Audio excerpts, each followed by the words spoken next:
So today I'm going to explain some safety features of your solder. So you need to have your hair up if it's long and get all loose jewelry or clothing away from you so that when you play with the torch, it doesn't get caught on fire. You also need to have goggles to protect your eyes in case anything hot flies at you. There's a lot that can happen.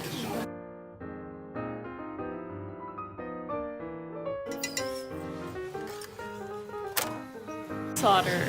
To sweat solder my piece because that's what you're supposed to use first. Goes hard, medium, easy.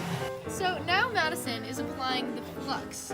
You apply the flux wherever you want there to be solder.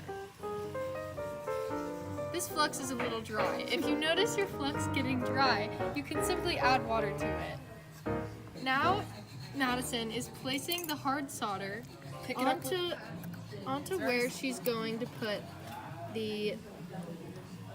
her bezel cup. It is very small, so use tweezers.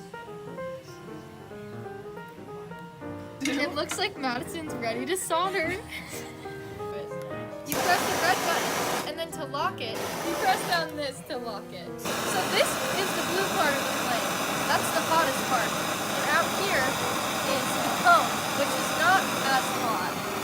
And so you want to start drying your solder with the less hot part of the flame.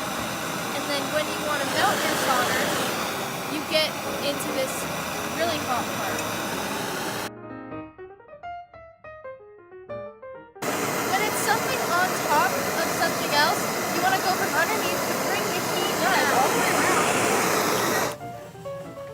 Now that Madison is finished, we will take the piece and put it in the quench bath to quench it. Be careful because all of this could be very hot. Practicing safety right now. She's doing good. As you can see, the solder went all the way around and it is firmly attached to the band. It is a little messy, but we can easily fix that with sanding.